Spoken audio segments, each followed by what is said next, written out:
We have a lot of big Tesla stock news today. Let's go through everything. Tesla just removed all inventory discounts for all vehicle models in the US, excluding demo cars. It is the first time since 2022 that Tesla has done this, and some discounts were as high as 10%, so this is a major change. It could be that Tesla will soon start offering very low financing rates in the US instead of inventory discounts. But Elon replied to the whole post by saying, "We are simplifying and streamlining the whole Tesla sales and delivery system. It has become complex and inefficient." I think Tesla is changing its strategy from lowering the price to now focusing a lot more on margins going forward. So assuming that these discounts do not come back, it's like doing a $5,000 price increase for the Model Y long range. That's a major move. We are likely going to see quite a few more changes later with Tesla. I mean, we just had massive layoffs and now inventory discounts are gone. With everything happening, ARK Invest remains bullish and they just bought more Tesla stock. And if, like me, you remain bullish or appreciate daily news, click the like button. It's unclear what's happening with Tesla overseas though. Tesla Giga Berlin denies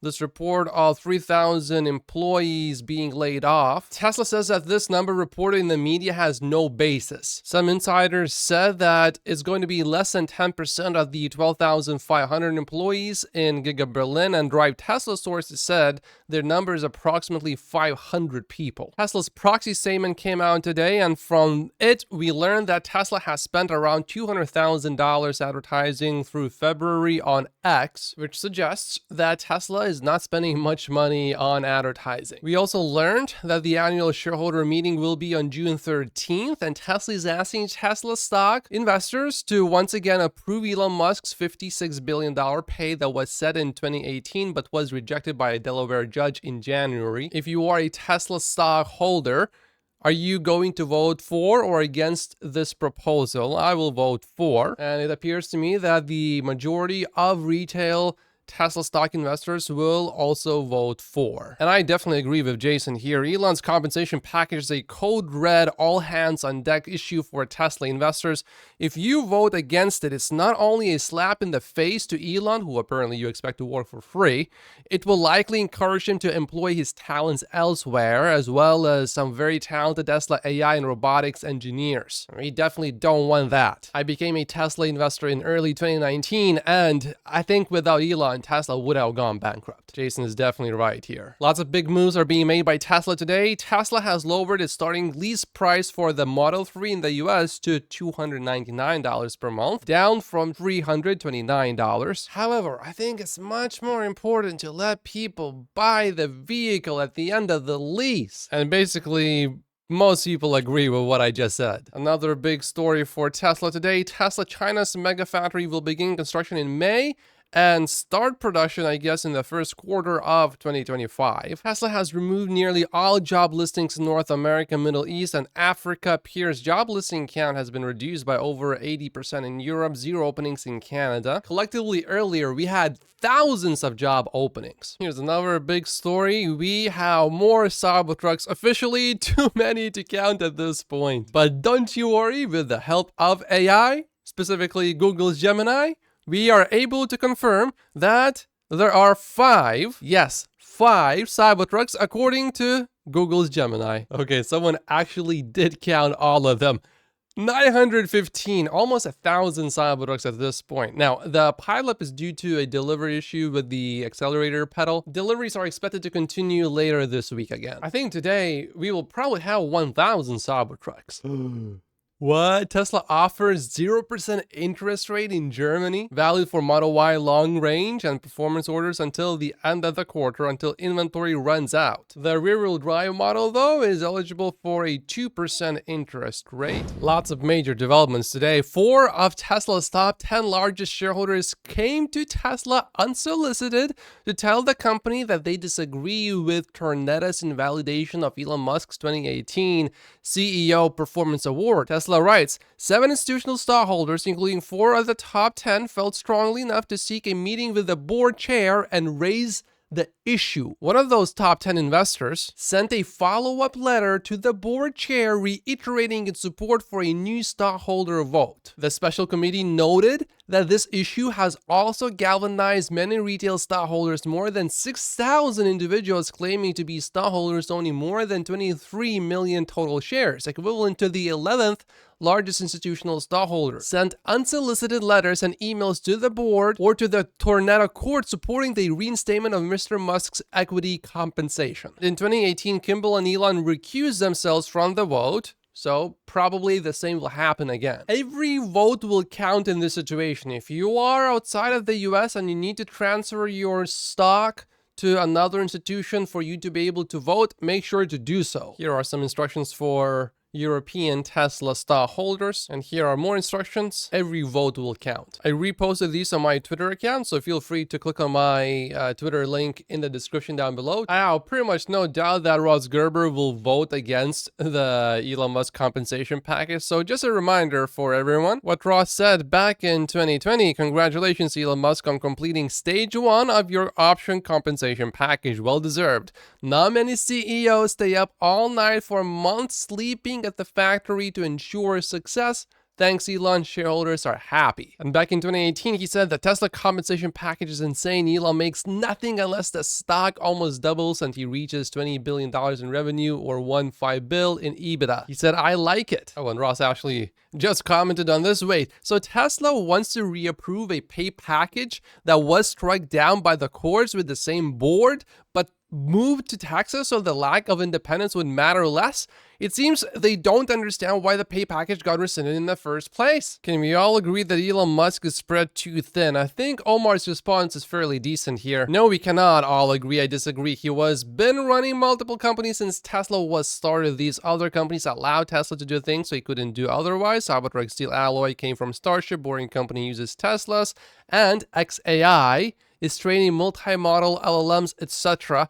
with engineers, which Tesla likely would not have been able to recruit because Tesla, well, it can give stock options, but it's much more enticing to join a startup, which, you know, just with your work alone, you can increase the valuation of that startup by 10 times, and with a collective team effort, maybe the valuation can be increased by 100 times. I don't think Tesla stock is going to go up 100 times after solving FSD, for example. But because XAI is starting with such a low valuation, you can definitely do it with it. So it does have a different set of talent over there. And if you only have the attention span to do one thing, that's fine. But Tesla has outperformed Rivian year to date, despite RJ only having one job. Coming back to inventory discounts, I think the chances are pretty high that Tesla is going to offer much lower financing rates to everyone, perhaps with a combination of willing to accept a lower volume of sales, but with higher margins. Canaccord Genuity analyst just reiterated his Tesla stock price target of $234 with a buy rating. James points out that currently Tesla's production capacity sits at 2.6 million per year. The sales last year were at 1.8 million. FSD is a software problem. They can build a 3 or a Y for high 30s outside of China. If FSD becomes truly autonomous, the value of the car will be quite high. The cost to manufacture whatever Elon presents on August 8th should be less than the cost to build a Model 3 or Y, but by how much less? Let's say $10,000 to $15,000 less. What is $10,000 to $15,000 cost on a car that is valued as a robotaxi? It's negligible.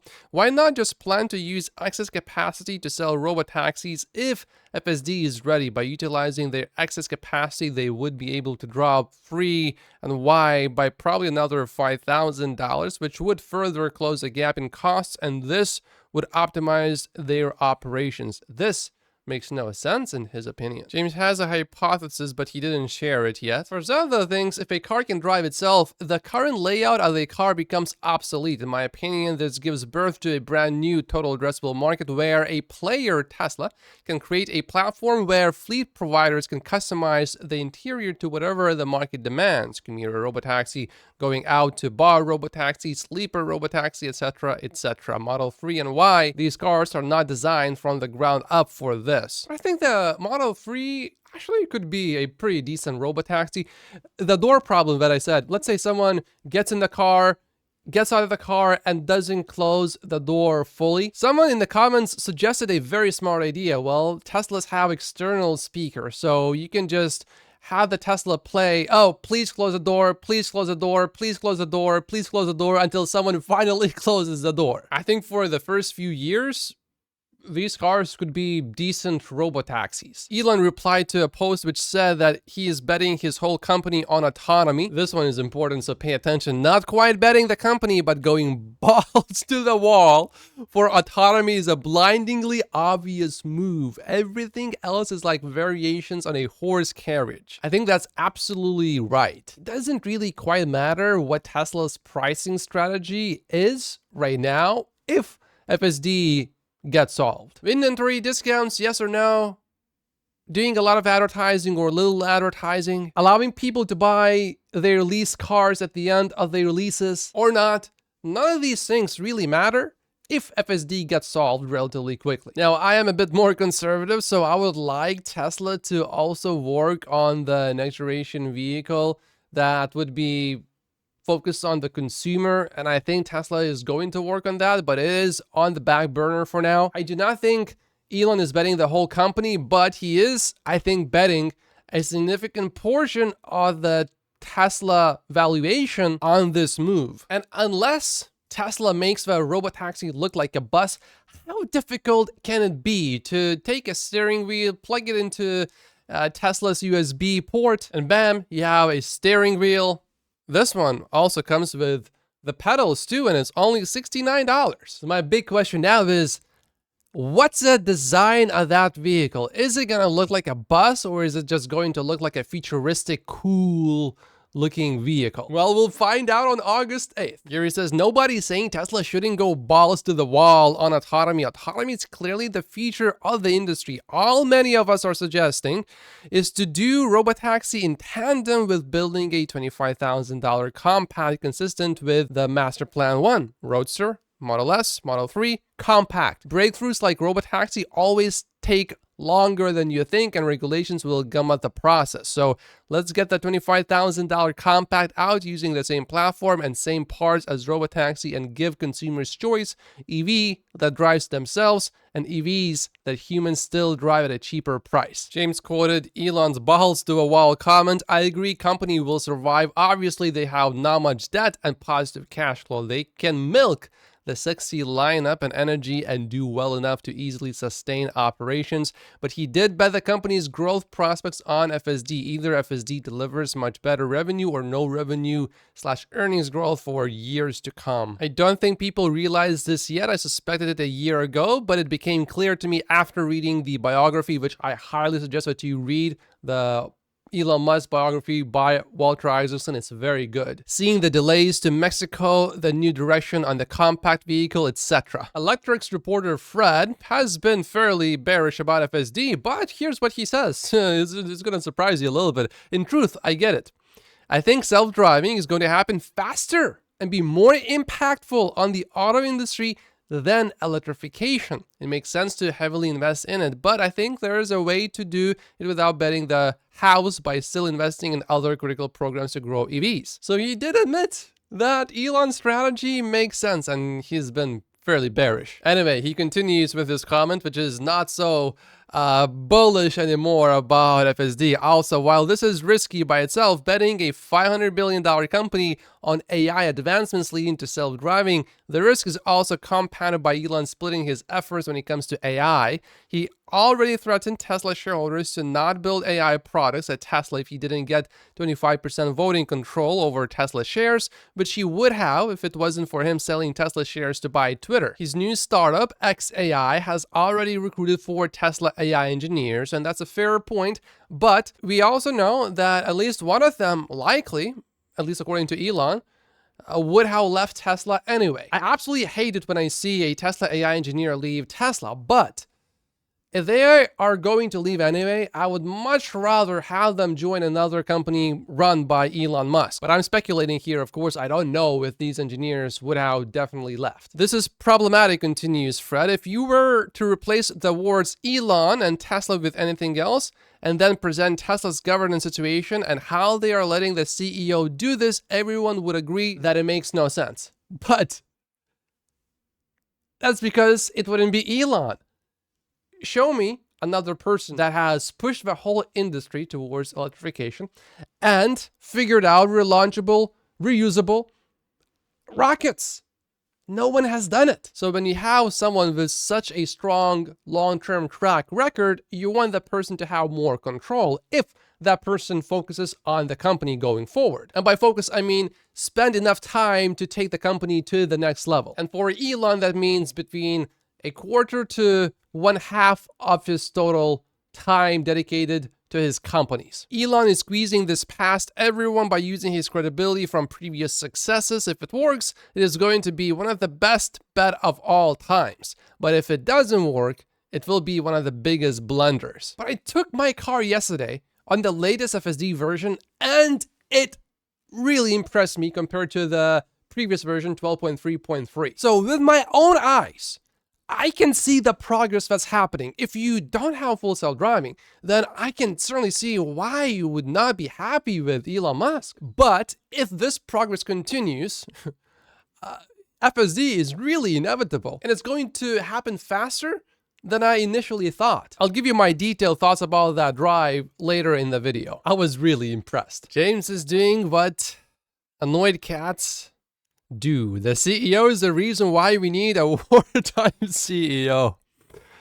I think Farzad is right here. Tesla wouldn't be Tesla without its CEO. Stop being silly, Mr. Cat. This Model Y uploaded 225 gigabytes of data this month. Tesla has now also officially asked shareholders to ask them to vote for the company to move its state of incorporation to Texas. Tesla's chairwoman, Robin Denholm, also made a statement: because the Delaware court second-guessed your decision, shareholders' decision, Elon has not been paid for any of his work for Tesla for the past 6 years that has helped to generate significant growth and stockholder value. That strikes us and the many stockholders from whom we already have heard as fundamentally unfair and inconsistent with the will of the stockholders who voted for it. Denholm, who was on the compensation committee that approved the package, did not address the actual concerns in the judge's finding about Tesla's governance issues that led to the judgment.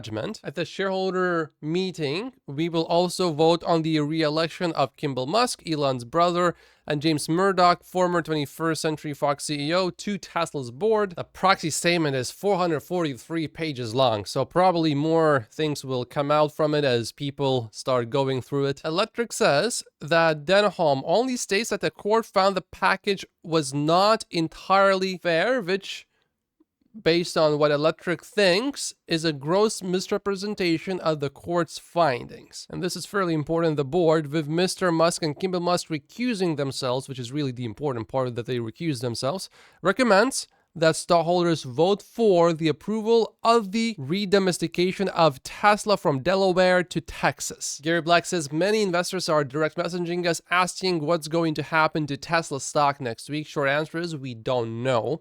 Much depends on how Elon Musk frames timing of the $25,000 compact, which represents about 50% of most analysts' Tesla long-term volume, as Tesla expands its total addressable market to the mass segment. On the last earnings call, Elon said Tesla was very far along on the next generation vehicle and that we are expecting to start production second half next year. Since Robotaxi and the $25,000 compact will use the same platform and many of the same parts and be built initially in Austin, where Tesla engineers have greatest control, we still expect production of the $25,000 compact to start in 2026, despite Robotaxi prioritization. Tesla stock can hold up despite another likely round of volume and earnings cuts following next week's earnings call. It definitely will not be boring. Gary Black also predicts that Tesla shareholders will again overwhelmingly approve Elon's 2018 compensation plan worth $47 billion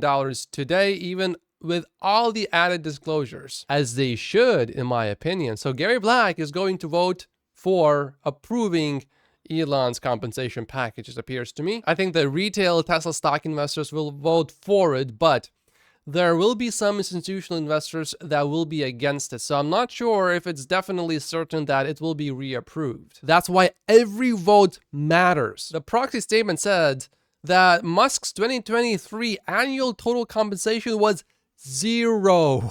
Here are more findings from the proxy statement. Elon Musk asked 50 Tesla engineers to volunteer at Twitter. Board said it was tracking the situation, but it started after the fact. Twitter ended up paying $1 million to Tesla for the volunteering services. It does sound like the CEO of a public company asked employees of said company to volunteer at his newly acquired private company without asking the board, and then had the board approve it after the fact because the board does whatever he says. Jason replied to Fred, I probably have way more skin in the game than you as a Tesla investor, and I also probably have a lot more corporate experience. First of all, who exactly was hurt by this? Secondly, once you realize how specialized engineers can become within their field, you can see why doing this was a no-brainer. There were some Tesla engineers that had some expertise that ex-engineers didn't, possibly being able to do something 100 times better in a fraction of the time. Maybe you think all engineers are easily interchangeable. Omar is making a prediction very soon. FSD will drive better than you ever could. It is already starting to exceed human capabilities in many ways. Keep in mind that FSD drives better in San Francisco, so if your experience is different, it's not because Omar is definitely wrong. It just drives better in San Francisco. I cannot really comment how good FSD is in San Francisco based on my personal experience because I have never tried it there, but looking at Omar's videos, it seems fairly decent. Tata Electronics has reportedly signed a strategic deal with Tesla to procure semiconductor chips for its worldwide operations. By the end of 2026, the first semiconductor chips from the new plant in India will be ready to roll out. Tesla's proxy statement says that Elon Musk owns about 20.5% of Tesla. You can read here exactly what's included in that. Tesla has partnered with Best Buy to sell Powerwall 3. Omar says they should sell Tesla cars at Best Buy too. Just have a demo unit in the parking lot and take orders at the store. Give Best Buy a commission of like $100. Something to think about. Tesla appears to have gone back to its old website homepage design. That's an interesting choice. Elon replied with a yeah to this post. Few understand what we are witnessing here. And this post said humanoid robots will exceed the supply of iPhones in the next decade gradually, then suddenly. If that does happen, Tesla will greatly benefit from it. GM has released a new video of these vehicles, these EVs doing crab walks, and it's funny because when you click on the max timeline for GM stock on Google, it just goes sideways, which is apparently what GM does best, as Dylan. Let's do the same with Tesla stock. Oh yeah, definitely not flat. Whoa, Fisker stock is up 325% over the past 5 days. The latest rumor is a partnership with Stellantis/Maserati. The market cap though is under $50 million, so still very tiny, but today it's already down 27%. Morgan Stanley put out a new note today that global EV slowdown has moved into the next phase of the Darwinian shakeout, layoffs, impairment charges, and strategic changes. We think Tesla won't let a good EV recession go to waste. And Morgan Stanley reiterates their $310 price target. They think the auto business alone is worth $62 per share. Despite all of the noise happening around Tesla, the stock, as I'm recording, is not moving at all today. Actually, it's having a good day because the markets are down. I would expect Tesla to be down maybe 1.6% up to 2% based on this index. And Elon is reportedly set to announce a Tesla investment in India of $2 to $3 billion, mainly for building a new factory when he visits New Delhi next week to meet Prime Minister Modi. I'm just wondering, is it going to be an auto factory, a megapack factory, or what kind of factory is it gonna be? So I got the newest FSD version, I went for a drive, and I was stunned. I talk about it in this video. YouTube's algorithm has definitely put me in the penalty box, and I've been getting messages like this. YouTube has definitely been shadow banning you. I have had to search for your videos the past few days. To fight against that, please click the like button. That will definitely help. It's actually really important, and every single like counts, because just a few more likes than normal actually sends a big signal to YouTube that this video is good and this channel deserves to be pushed by the YouTube algorithm. For now though, here is what I will do until the shadow ban goes away. A few hours later, I will record a little bit more Tesla stock news, and I will put this on this clips channel together with the whole video from today, but the new clip will always be in the beginning and there will always be a timestamp. A video that is not shadow banned by YouTube will receive a click-through rate close to 10% and definitely not 20%. And the last video that I did yesterday, despite having this fantastic click-through rate and high average view duration, it was the worst performing video out of the last 10 videos. So clearly something is going on here. Click the like button. Shares also help. So if you know any other Tesla stock investor, share this video. This will also send a strong signal to the YouTube algorithm to lift the shadow ban. Thank you so much, and I will see you later today on the clip channel with a new unique clip, or tomorrow in the full episode. And if you haven't watched my reaction about the new FSD version yet, click on this video right now.